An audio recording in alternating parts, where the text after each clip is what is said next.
فَلَنَسْأَلَنَّ الَّذِينَ أُرْسِلَ إِلَيْهِمْ وَلَنَسْأَلَنَّ الْمُرْسَلِينَ إن الحمد لله نحمده ونستعينه ونستغفره ونعوذ بالله من شرور أنفسنا ومن سيئات أعمالنا من يهده الله فلا مضل له ومن يضلل فلا هادي له وأشهد أن لا إله إلا الله وحده لا شريك له وأشهد أن محمدا عبده ورسوله أما بعد. Ceci est le 36e cours sur l'explication du célèbre poème Al-Bayqouniyya. Alors, après le tadlis, l'auteur est passé à une autre chose très très importante. Une chose dont l'étudiant en hadith doit, n'est-ce pas, accorder une grande importance. Car cela permet de faire, n'est-ce pas, le ta'lil du hadith. Et comme on a vu, c'est l'une des conditions du hadith authentique. Sa présence implique la faiblesse et le rejet du hadith. Et c'est une chose vraiment sur laquelle les ulama divergent grandement. Voyez-vous. Même rien que sur sa définition, sa détermination, les savants ont divergé. Et je vous assure que la divergence est vraiment forte. Et chacun d'eux a vraiment des preuves qawi. Voyez-vous. Et pour sortir de là avec une position juste, ou pour adopter la vie qui est proche de la vérité, wallah, ça demande à faire des recherches profondes. Ce n'est pas simplement, ou il ne suffit pas simplement de lire un ou deux livres de mustalah. Non.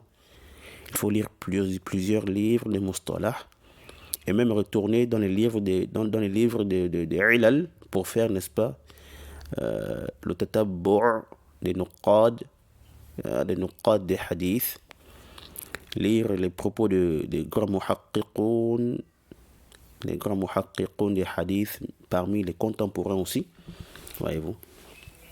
Parce que ça là, c'est une chose qui est très très subtile, daqiq, voyez.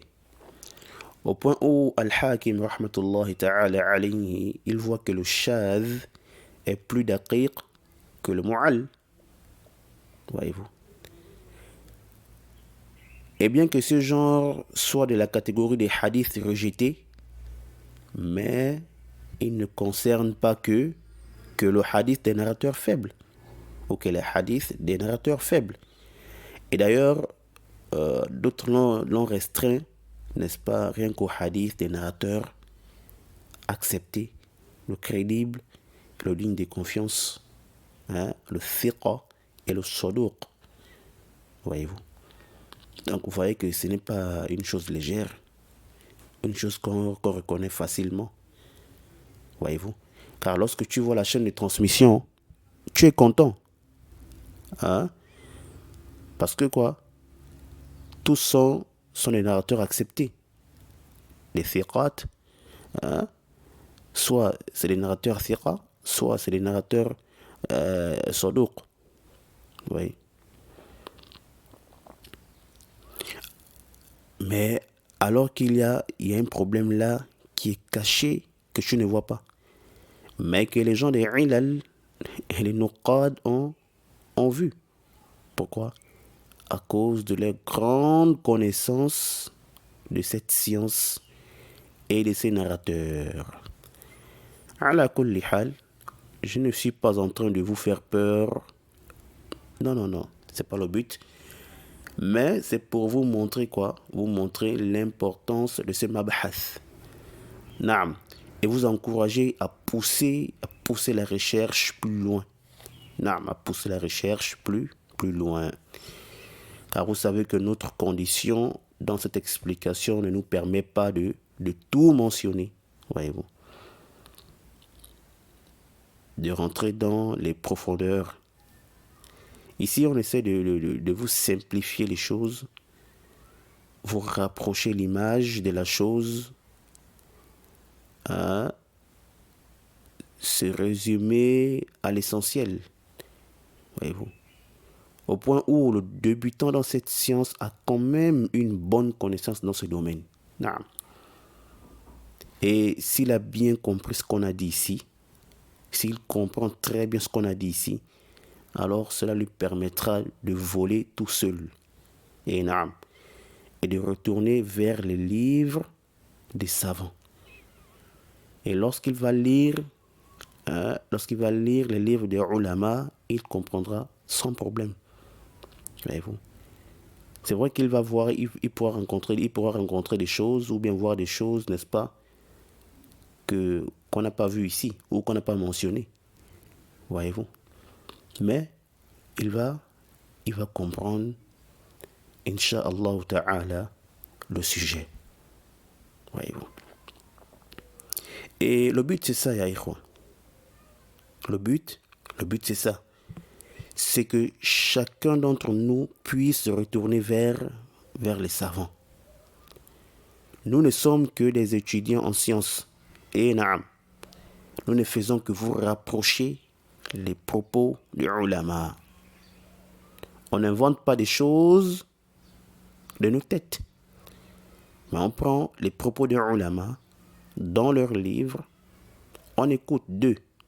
Vous voyez, on prend deux, on les regroupe et ensuite on vous les rapporte. Voyez-vous, s'il y a divergence, on fait quoi? On essaie de voir, n'est-ce pas, ou on essaie de regrouper ces propos-là. Et puis, on vous dit, n'est-ce pas, la vie juste selon ce qui est proche de la vérité et des dalils.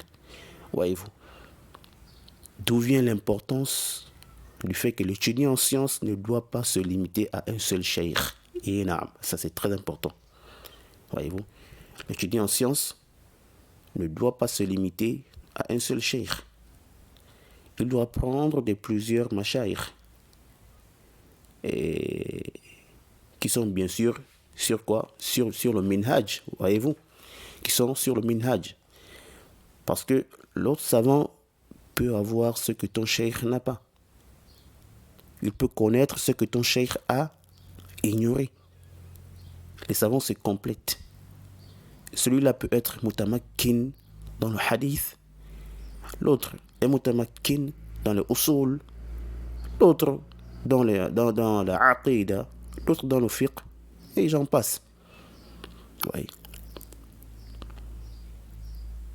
C'est vrai qu'on peut trouver ou qu'on a des ulama mujtahidoun qui regroupent tout ça. Voyez-vous.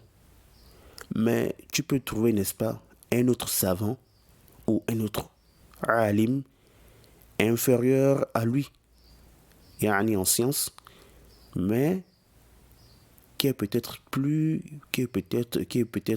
mutamakin que lui dans une science spécifique. Voyez-vous. Et je ne pense pas que deux personnes qui ont leur raison saine peuvent diverger dans ce que j'ai dit là. Non. Car ceci est connu pour tout celui qui est dans le domaine de la science. Donc, nous sommes, n'est-ce pas, le pont entre vous et les savants. Celui qui arrive à traverser ce pont-là et arrive aux savants, c'est un grand bien. Ni'ma. C'est ce que nous voulons. On veut tous, n'est-ce pas, grandir en science. Personne ne veut rester là bloqué. Bon, pour ceux-là qui, n'est-ce pas, qui ont le souci de leur religion et qui accordent l'importance, n'est-ce pas, à la science. Voyez-vous. Je ne suis pas en train de vous dire aussi qu'il ne faut pas profiter des étudiants en sciences. Hein? Les étudiants en sciences qui sont connus pour leur science, qui sont connus pour leur effort, n'est-ce pas? Leur bonne aqida et leur bon manhaj. Voyez-vous, ceux-là, on peut profiter d'eux. Car les étudiants en sciences, le tollab ou l'ilm, rentrent dans le mot ahlul ilm, les gens de science. Wallahu ta'ala a'lam. Oui. Et d'ailleurs, on peut trouver, n'est-ce pas, un profit, on va dire, on peut trouver, n'est-ce pas, un sujet mieux développé par un étudiant en sciences qu'un savant. Oui. On peut trouver un sujet qui est mieux développé par un étudiant en sciences qu'un savant. Voyez-vous? Yani, il a bien expliqué, il a bien décortiqué, il a bien détaillé, il a porté les adillas de chaque groupe et il vous a rapproché le sujet, n'est-ce pas? Il a porté les adillas comme il se doit, il a expliqué comme il se doit et il vous fait le tarjih et quand tu vois vraiment, tu es content, tu es satisfait et c'est une grande ni'ma, voyez-vous? Mais ça là, c'est la grâce d'Allah Jalla wa Ala, il l'accorde à qui il veut. وهذا أمر معلوم مشهود. Voyez. C'est comme je disais à un frère, qu'Allah Jalla wa Ala le préserve. Je lui disais, Ya akhi, tu as la langue arabe. Tu as un bon niveau. Écoute les cours de ulama. Prends les livres de ulama. Et cela, en faisant ça, cela ne t'empêche pas, n'est-ce pas, cela ne t'empêche pas de revenir sur certaines choses parfois vers les étudiants en sciences. Voyez-vous. En fait, on parlait d'un sujet, n'est-ce pas, qu'il a écouté dans nos cours, n'est-ce pas. Il avait quelques références. Je lui ai donné encore d'autres références. Et je crois même, si j'ai belle mémoire, Allah Ta'ala A'lam, que je lui ai envoyé quelques PDF, comme ça fait très longtemps. Ouais. Et je lui ai dit, Yahé, tu as la langue arabe, tu as un bon niveau, hein? Fais des recherches sur le sujet. Et à la fin de ta recherche, si tu as fait une bonne recherche, tu vas adopter la vie qui te semble, n'est-ce pas, juste. Voyez-vous un peu. Bien que ce n'est pas tout le monde, n'est-ce pas, qui peut faire le tarjih comme il se doit, n'est-ce pas, en utilisant les qawa'id, voyez-vous, en utilisant les règles, les outils, n'est-ce pas, des prépondérances. Ce n'est pas tout le monde qui peut le faire, voyez-vous. Mais si déjà, il a déjà les adillas de chaque groupe, par exemple, dans le sujet, et qu'il a fait le tatabbu', alhamdulillah, c'est déjà une grande ni'ma.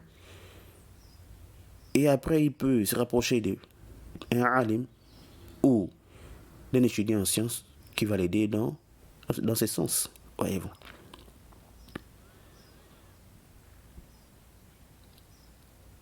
Et il y a aussi une chose qu'il faut bien comprendre, chers frères et sœurs. Et mettez-la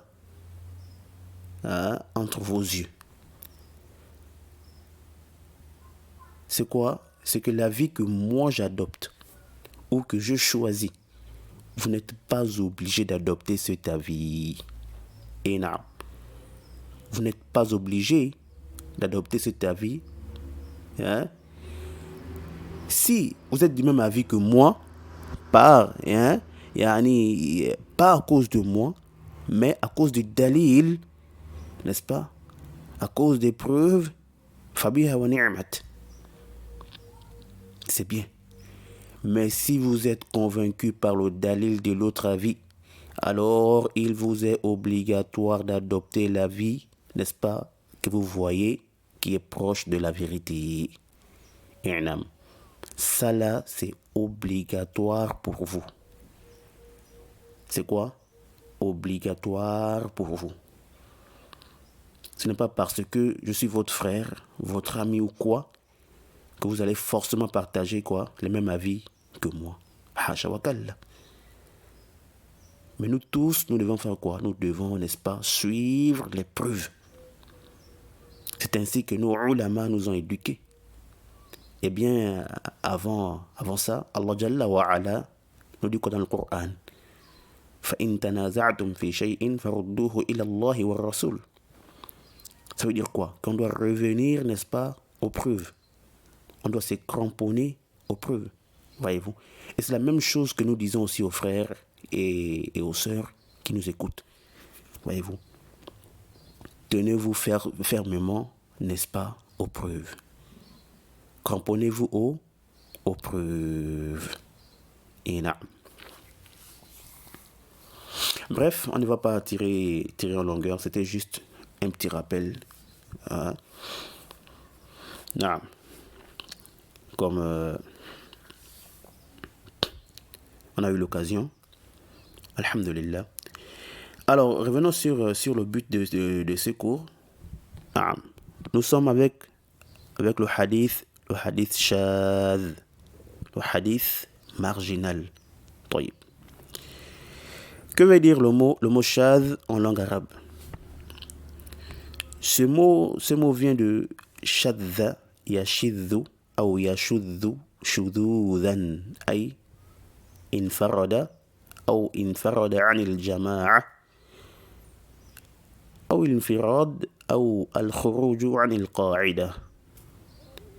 Le shadh veut dire l'isolement, ou s'isoler du groupe, ou le fait de sortir d'une règle fondamentale ou d'un règlement.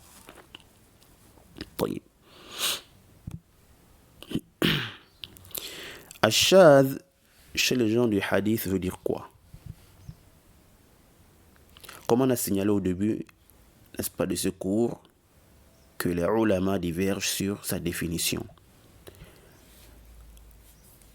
Alors, parmi les définitions, il y a celle donnée par l'auteur ici, dans le vers numéro 21, là où il dit « وَمَا يُخَالِفْ ثِقَةٌ فِيهِ الْمَلَأ فَالشَّاذ » وَمَا يُخَالِفْ ثِقَةٌ فِيهِ الْمَلَأ فَالشَّاذ.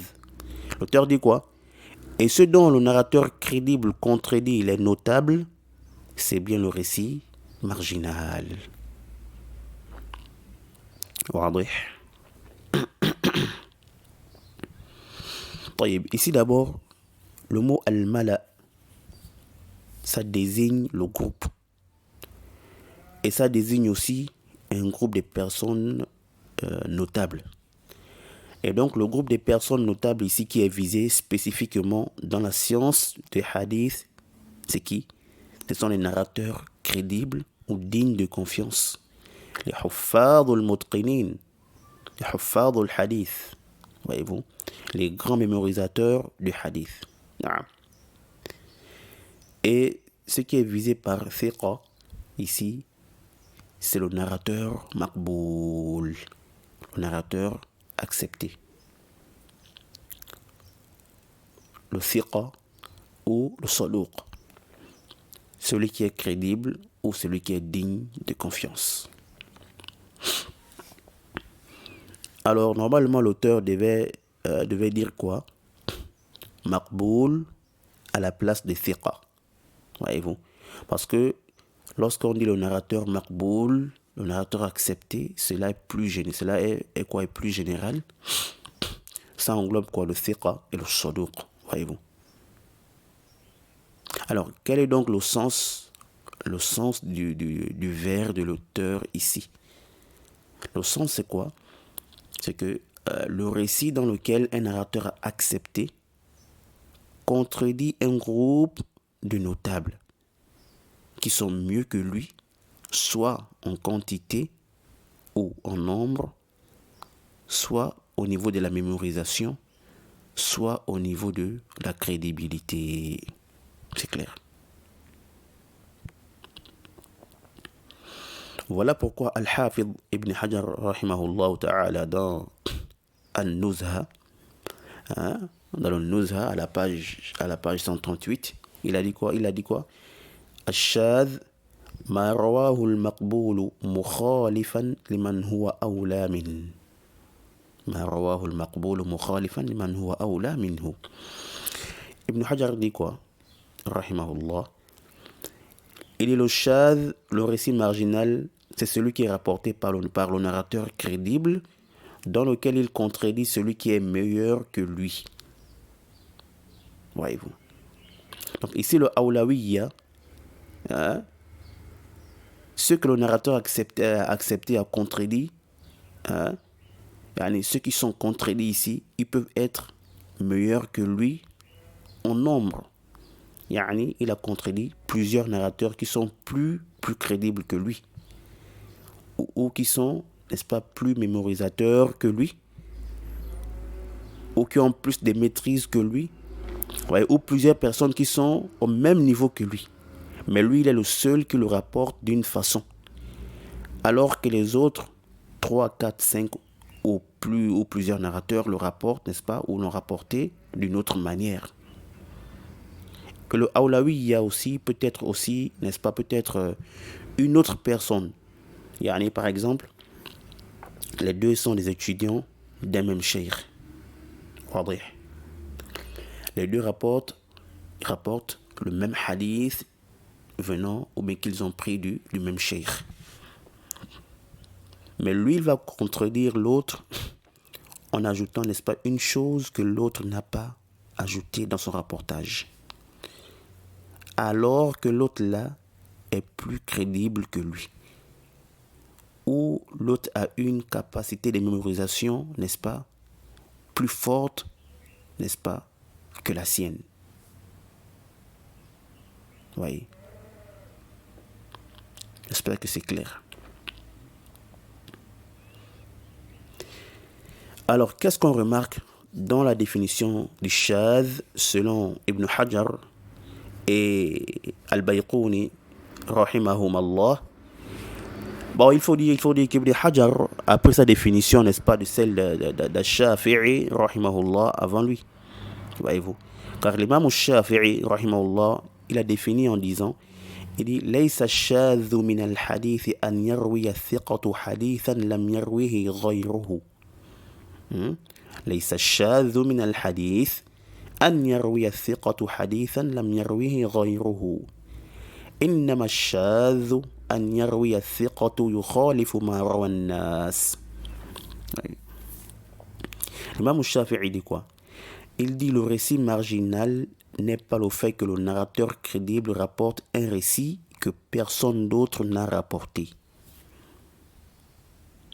Mais le marginal, le shadh, c'est plutôt le fait que le narrateur crédible rapporte un récit en contredisant les gens. Le narrateur accepté contredit les gens qui sont mieux que lui dans ce récit. Abu Ya'la al-Khalili a rapporté cette définition d'Ash-Shafi'i et aussi d'un groupe des gens des Hijaz. Naam. Comme on a dit, c'est aussi l'avis de l'auteur du poème ici. Et c'est avec cette définition que les muta'akhirun, ou la majorité d'entre eux, n'est-ce pas, fonctionnent, n'est-ce pas, avec cette définition que vous avez entendue. La plupart des gens d'aujourd'hui, ou bien la plupart des gens aujourd'hui, lorsqu'ils vont expliquer le shadh, alors c'est avec cette définition qu'ils vont, n'est-ce pas, t'expliquer, ou bien ils vont te donner, n'est-ce pas, cette définition, principalement celle d'Ibn Hajar, qu'il a ajustée. Voyez-vous. Donc aujourd'hui, on t'expliquera le shadh avec quoi? La définition d'Ibn Hajar. Donc je disais que qu'est-ce qu'on remarque dans cette définition du shadh? On remarque que le shadh, selon cette définition-là, que le récit, n'est-ce pas, on va dire que le shadh, selon cette définition, n'est-ce pas, ne concerne que le hadith des narrateurs acceptés, ou le récit des narrateurs acceptés, ay ar-rawi al-maqboul, oui, ça ne concerne pas le récit des narrateurs faibles, du'afa. Oui. Donc ça concerne quoi? Le récit des narrateurs acceptés, et non le récit des narrateurs faibles. Oui. On remarque aussi que dans cette définition, il doit forcément avoir contradiction, ce qu'on appelle la mukhalafa. Un narrateur accepté qui doit forcément contredire un autre narrateur accepté ou d'autres narrateurs qui sont, n'est-ce pas, mieux que lui. Ouais, bon. Donc il faut forcément ça là pour qu'on qualifie un hadith de shadh. Donc le mutlaq tafarrud, le fait que le narrateur s'isole avec un récit sans contredire une personne quelconque ou un narrateur quelconque, alors ce cas ne rentre pas dans cette définition. Comme on peut le voir, n'est-ce pas, dans la parole de Shafi'i. Voyez-vous. Surtout dans sa première parole, dans la première partie, de sa parole. Quant à Ibn Hajar, dans le Nuzha, il a fait quoi? Il a juste considéré la mukhalafa. Vous voyez? Dans le Nuzha, il a juste considéré la condition de mukhalafa. Mais dans le Nukat, il a mentionné la mukhalafa comme une catégorie. Et en parlant de shadh et de munkar, il a mentionné la mukhalafa comme une catégorie et aussi le tafarrud, l'isolement simple, comme une autre catégorie. Mais il a dit quoi à la fin? Il a dit le mu'tamad, ce qui est agréé, ce avec quoi on travaille, c'est la première, yani la mukhalafa. Donc pour Ibn Hajar, le shadh, c'est quoi? C'est comme il a défini. Ça concerne le récit des narrateurs acceptés, dans laquelle un narrateur, n'est-ce pas, maqboul, contredit un autre mieux que lui, ou d'autres mieux que lui. Voilà pourquoi il dit dans le Nuzha, à la page 137, il dit فإن خولف الراوي بأرجح منه لمزيد ضبط أو كثرة عدد أو غير ذلك من وجوه الترجيحات فالراجح يقال له المحفوظ ومقابله وهو المرجوح يقال له الشاذ. نعم. Ibn Hajar dit, si le narrateur accepté est contredit par celui qui est meilleur, donc si le narrateur accepté est contredit par celui qui est meilleur que lui, parce qu'il a plus de maîtrise, ou à cause de leur grand nombre, ou autre que cela parmi les aspects de prépondérance, alors il dit ce qui est prépondérant, ou la version prépondérante est appelée al-mahfouz, le retenu. Et son opposé est appelé ash-shadh, le marginal. Voyez-vous. Donc le shadh, c'est le contraire d'al-mahfouz. Le shadh, n'est-ce pas, tel que l'a défini Ibn Hajar, c'est le récit dans lequel le narrateur maqboul a contredit celui ou ceux qui sont meilleurs que lui. Hello. Et le shadh fait partie de la catégorie des hadiths qui sont rejetés et qui sont faibles. On ne travaille pas avec, bien que ça soit, n'est-ce pas, ou bien que ce soit un récit rapporté par des narrateurs maqboulin. Voyez-vous. Alors le contraire ou l'opposé du shadh, c'est quoi? C'est le mahfouz. Alors c'est le récit rapporté par celui ou ceux qui sont, n'est-ce pas, plus en droit d'être acceptés, ou qui sont meilleurs que celui-là qui les a contredits. Voyez-vous.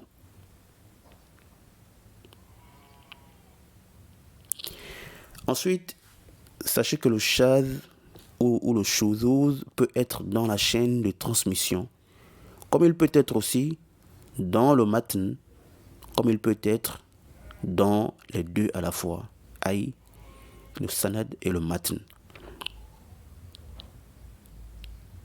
Alors de là, qu'est-ce qu'on comprend?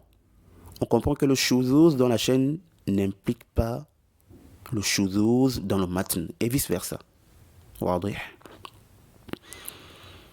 طيب, on va prendre un exemple qui va regrouper le shuzuz dans la chaîne et dans le matn pour ne pas être long, voyez-vous.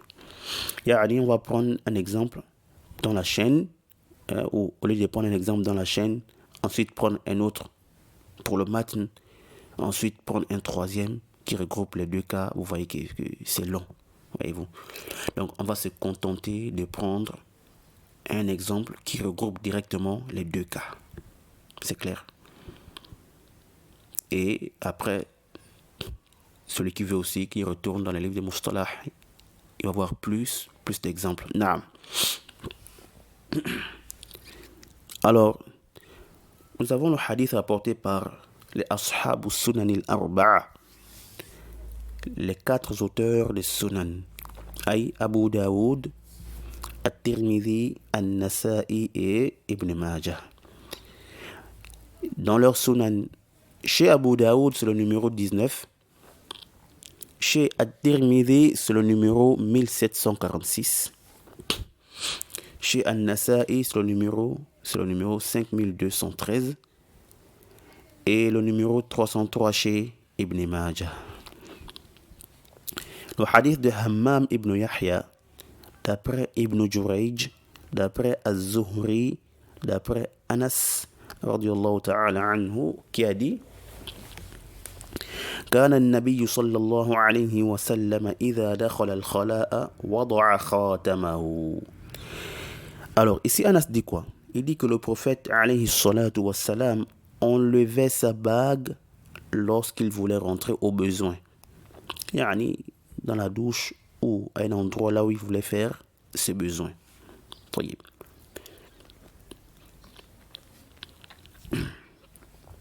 Ici nous avons 3 personnes dans la chaîne, hormis Anas, voyez-vous. Et il y a des narrateurs avant Hammam, voyez-vous. Mais comme le problème vient de lui, voilà pourquoi on a commencé la chaîne à partir de lui, voyez-vous. Et Hammam, il n'est pas da'if, il est thiqa. Il est quoi? Il est crédible, voyez-vous. Ici là, il rapporte ce hadith, comme vous l'avez entendu, d'après Ibn Jurayj, d'après Az-Zuhri. Hammam d'après Ibn Jurayj, d'après Az-Zuhri, d'après Anas, que le prophète, lorsqu'il voulait aller au besoin, il retirait sa bague. Taïb. Hammam est crédible, comme on a dit, il est crédible. Il a rapporté ce matn-là que vous avez entendu, avec cette chaîne-là que vous avez entendu. Alors, il a contredit plusieurs personnes parmi les thiqat, qui l'ont rapporté autrement. Voyez-vous. Car eux, ils l'ont rapporté, comme a dit l'imam Abu Daoud, après avoir rapporté le hadith, qu'est-ce qu'il a dit? Il a dit: هذا حديث منكر وإنما يعرف عن ابن جريج عن زياد بن سعد عن الزهري عن أنس عن النبي صلى الله عليه وسلم. Il dit quoi? وإنما يعرف عن ابن جريج عن زياد بن سعد عن الزهري عن أنس أن النبي صلى الله عليه وسلم اتخذ خاتما من ورق ثم ألقاه يقول: والوهم فيه من همام ولم يروه إلا همام.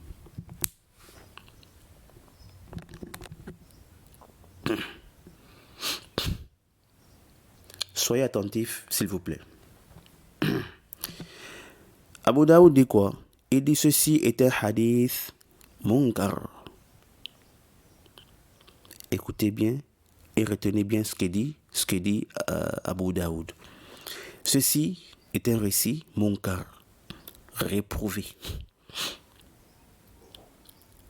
Il dit ce qui est plutôt connu, c'est Ibn Jurayj, d'après Ziyad ibn Sa'd, d'après Az-Zuhri, d'après Anas, que le prophète sallallahu alayhi wa sallam a porté une bague en argent, puis l'a jetée. Ouais. Il dit quoi? L'erreur provient de Hammam. Et personne ne l'a rapporté si ce n'est que lui. C'est-à-dire qui? Hammam. Hammam est le seul qui a rapporté le hadith dans lequel le prophète, n'est-ce pas, enlevait sa bague quand il voulait rentrer au besoin. Non. Tout d'abord, l'erreur ou le shuzuz dans la chaîne, c'est quoi? C'est que Hammam l'a rapporté d'après Ibn Jurayj, d'après Az-Zuhri directement. Voyez-vous? Hammam d'après Ibn Jurayj directement d'après Az-Zuhri. Alors que les autres le rapportent comment? D'après Ibn Jurayj, d'après Ziyad ibn Sa'ad, d'après Az-Zuhri. Voyez-vous? Donc dans la chaîne de Hammam, où Hammam a contredit les autres dans sa version, voyez-vous, on ne trouve pas Ziyad ibn Sa'ad dans la version de Hammam entre Ibn Jurayj et Az-Zuhri. Voyez-vous? Parce que en réalité, il y a Ziyad ibn Sa'ad qui est là entre Ibn Jurayj et Az-Zuhri. Alors que chez les autres, n'est-ce pas, on trouve Ziyad ibn Sa'ad entre les deux, Ibn Jurayj et Az-Zuhri. Voyez-vous? Et Ibn Jurayj, on sait qu'il est modallis. Voyez-vous?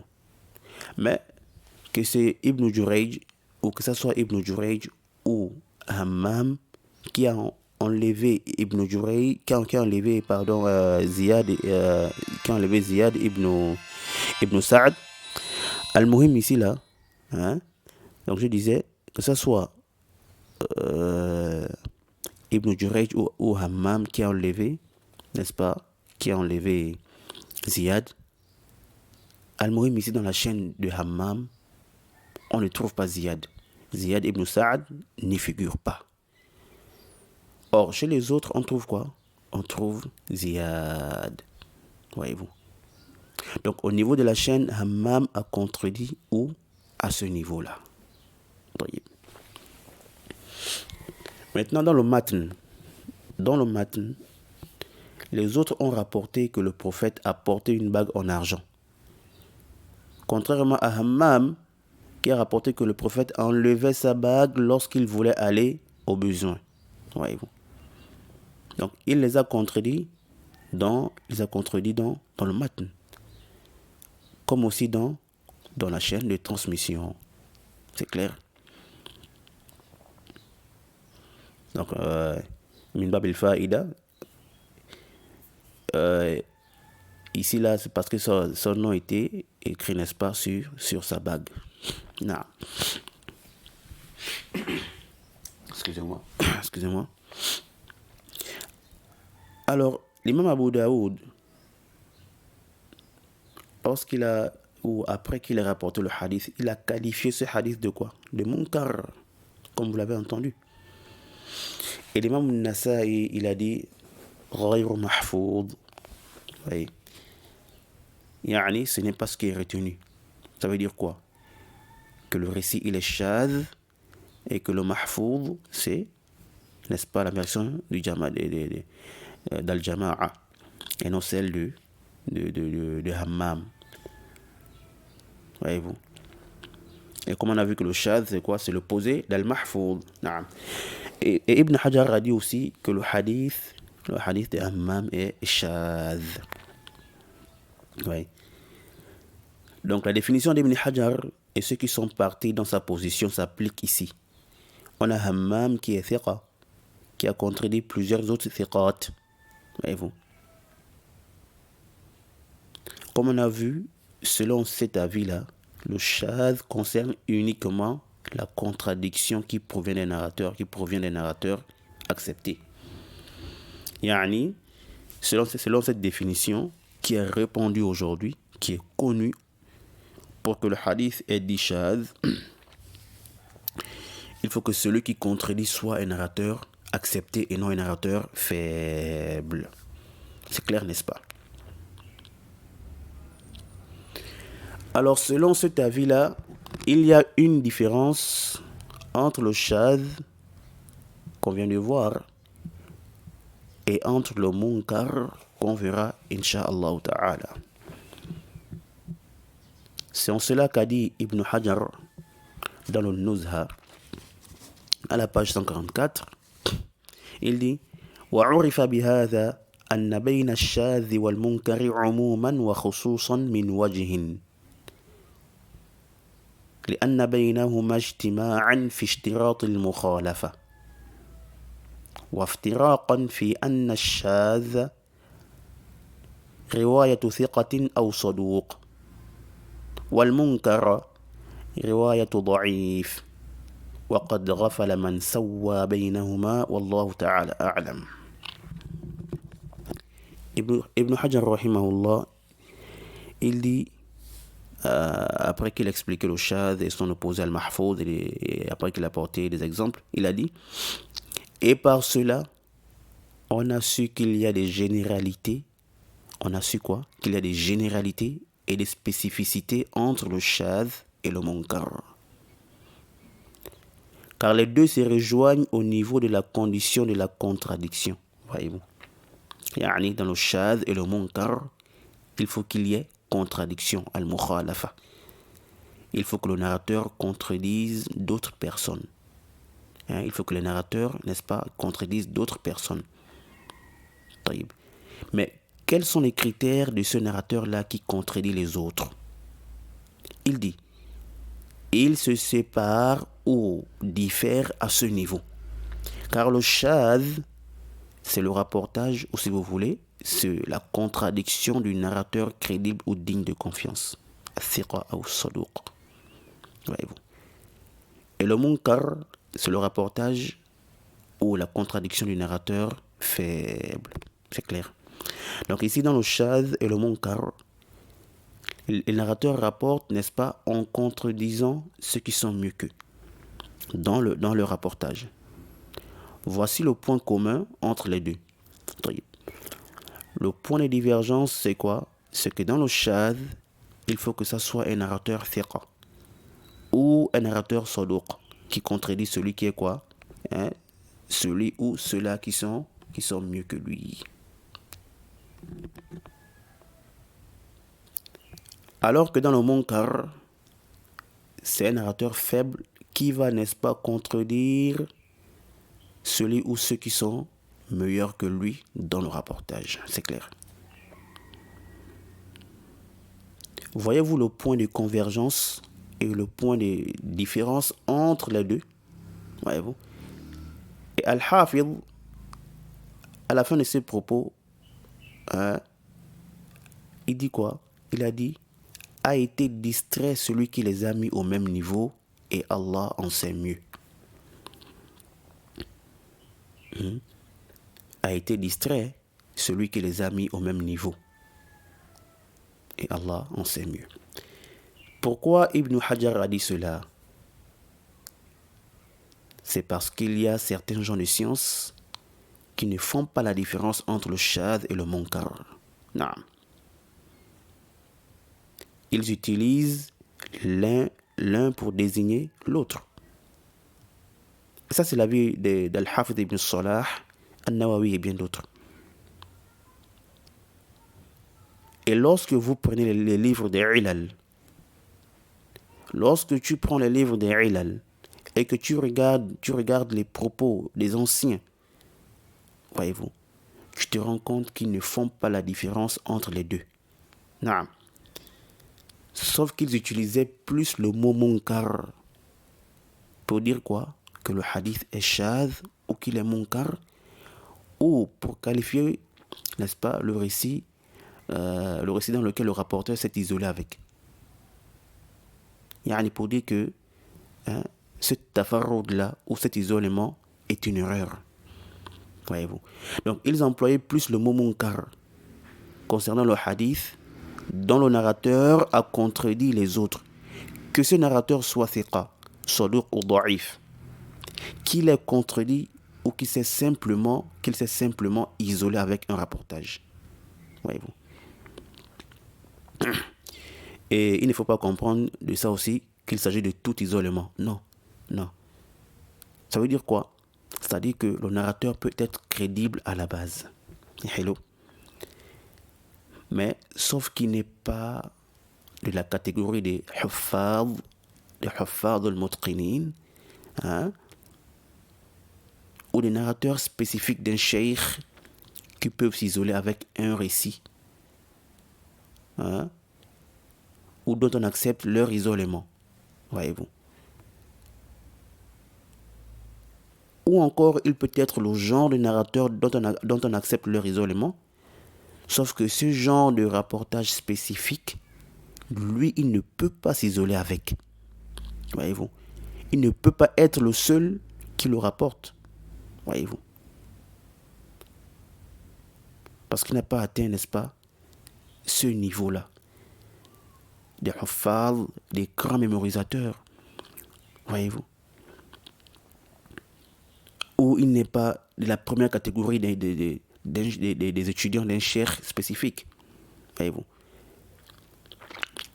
Et ils utilisaient aussi le munkar dans un sens plus vaste.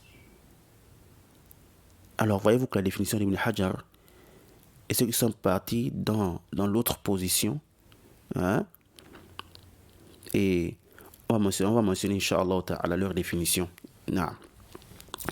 Donc, ici, ils divergent sur 2 points.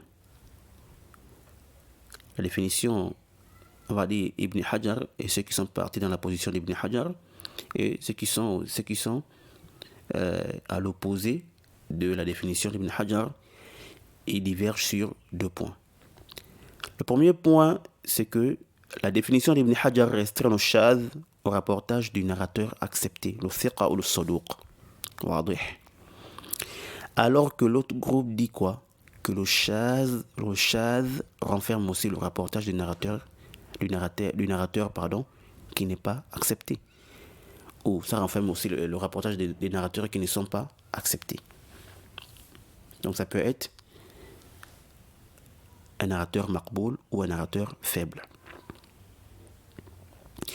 Et Ibn Hajar, dans sa définition, il conditionne la contradiction al-mukhalafa. Il faut qu'il y ait quoi? Contradiction. Or, l'autre groupe dit quoi? Avec contradiction ou avec simplement le tafarrud, mutlaq al-tafarrud, l'isolement du narrateur, hein? Et dans cet isolement-là, il n'a contredit personne. Mais sauf qu'il est le seul qui l'a rapporté. Voyez-vous. Et cela ne concerne pas l'isolement de tous les narrateurs comme on vient d'expliquer de manière brève. Voyez-vous. Non. Car il y a des isolements qu'on accepte et d'autres qu'on n'accepte pas. Ouais. Chez ceux-là, le shadh, c'est donc quoi? L'une des 2 choses. Al-fardul mukhalif. L'isolement dans lequel le narrateur contredit. Et le shadh, c'est aussi quoi? Tafarrudu man la yuhtamalu tafarruduhu. Voyez-vous. L'isolement de celui dont on n'accepte pas son isolement. Et je vous invite à lire la Muqaddima d'Ibn Salah lorsqu'il a parlé du shadh, plus précisément à partir de là où il dit Balil amru fi dhalika ala tafsilin nubayyinuhu fanaqul, jusqu'à la fin de ses propos. Vous pouvez aussi retourner dans le Taqrib de Nawawi, voyez-vous, ou même dans le Tadrib al-Rawawi. Alors, l'exemple du hadith shadh qu'on vient de mentionner là, j'ai fait exprès de choisir ce hadith. Car comme on a dit, il renferme l'exemple du shadh dans le isnad et dans le matn. Il s'applique donc à la définition d'Ibn Hajar. Voyez-vous. Mais je visais autre chose au-delà de ça. C'est qu'il s'applique aussi à la définition de ceux qui ne font pas la différence entre le shadh et le munkar. Car on a bien vu quoi? Que l'imam Abu Daoud a dit quoi après rapporter le hadith? Il a dit Hada hadith munkar. Il n'a pas dit Hada hadith shadh. Voyez-vous. Et pourtant, donc, il a dit hadith munkar alors que l'erreur provenait de qui? De Hammam ibn Yahya. Alors que Hammam est quoi? Il est faible. Là, Hammam est thiqa. Voyez-vous? Hammam est thiqa, sans doute. Donc ici, là, ce n'est pas un narrateur faible qui a contredit les thiqat. Ce n'est pas un narrateur faible qui a fait quoi? Qui a contredit les thiqat.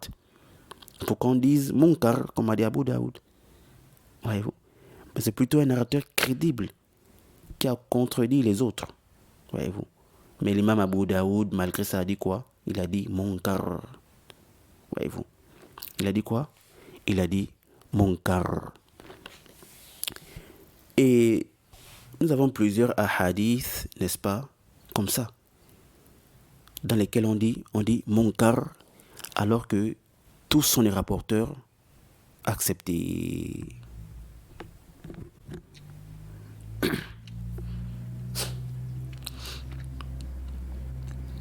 Et Al-Hafidh ibn Hajar a essayé d'expliquer, n'est-ce pas, le fait qu'Abu Daoud ait jugé ce hadith de munkar d'une autre manière. Voyez-vous? Tout ça pourquoi? Tout simplement parce que ça contredit sa définition. Vu que chez lui, le munkar, c'est quoi? C'est le récit dont le narrateur faible contredit, n'est-ce pas, ceux qui sont meilleurs que lui. Or ici, là, c'est un thiqa qui a contredit, voyez-vous, les autres narrateurs thiqat. Et l'imam Abu Daoud a dit munkar, voyez-vous. Et comme je dis, on trouve plusieurs cas comme ça. Non, c'est pas le seul. On trouve plusieurs cas comme ça. Et ça, c'est répandu chez les anciens. Non. Et Ibn Hajar, à la fin de sa parole, a dit quoi? À la fin de la parole d'Ibn Hajar, là-bas, il confirme clairement qu'il ne conditionne que les deux conditions qu'il a mentionnées dans sa définition du shadh. Voyez-vous. Vous savez, moi j'étais pour l'avis d'Al-Hafidh ibn Hajar rahimahullah ta'ala. Mais après avoir approfondi la recherche, je me suis rendu compte que la définition d'Ibn Hajar n'est pas totalement juste. Non. Et que la vérité est du côté, n'est-ce pas, de ceux qu'il a qualifiés ou bien qu'il a dit. Il a dit d'eux qu'ils étaient distraits à cause du fait qu'ils, n'est-ce pas, ou qu'il les a mis, qu'ils ont mis, n'est-ce pas, le shadh et le munkar au même niveau. Et là, lorsqu'on va expliquer un autre livre de manière détaillée, on va détailler tout ça. Et on va rentrer en profondeur, Inch'Allah ta'ala. Qu'Allah nous le facilite. Voilà pourquoi la définition juste pour moi, c'est celle d'Al-Dhahabi dans Al-Muqidha. Il a dit quoi? هو ما خالف راويه الثقات ما خالف راويه الثقات أو ما انفرد به من لا يحتمل حاله قبول تفرده. L'imam al-Dhahabi rahimahullah, il dit quoi? Le shadh, c'est le récit dont le narrateur contredit les narrateurs crédibles. Voyez, il dit quoi? Le shadh, c'est le récit dont le narrateur contredit les narrateurs crédibles. Ici, quand il dit rawihi, on comprend que cela renferme le thiqa et le saduq, donc les narrateurs acceptés. Et on peut aussi comprendre que cela englobe la contradiction des narrateurs faibles. Wallahu ta'ala a'lam. Ici déjà, on voit la contradiction. On voit quoi? On voit la condition que le narrateur contredit les autres. Et qu'il peut s'agir d'un narrateur crédible ou digne de confiance, ou même un narrateur faible. Al-Dhahabi dit, ou le shadh, ou le hadith shadh, c'est quoi? C'est l'isolement d'un narrateur dont la situation ne permet pas qu'on accepte son isolement avec un récit. Voyez. Donc ici, il parle de quoi? De l'isolement. Et la situation du narrateur qui s'isole dépend. Comment on a expliqué? Il peut être faible, comme il peut être quoi? Crédible.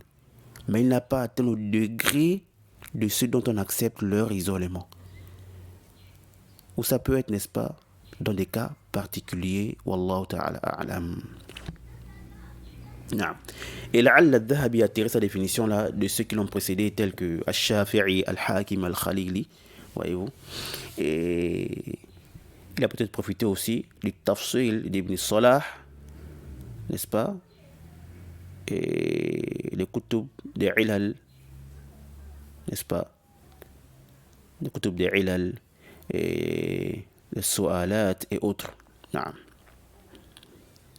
Et Al-Dhahabi, c'est un grand imam. Sur l'ittila'. Oui. Wa ala kulli hal, ça c'est une divergence dans l'istilah. Wa la mushahata fi l'istilah. Voyez-vous? La mushahata fi l'istilah. C'est que le plus important, c'est quoi? C'est le jugement final.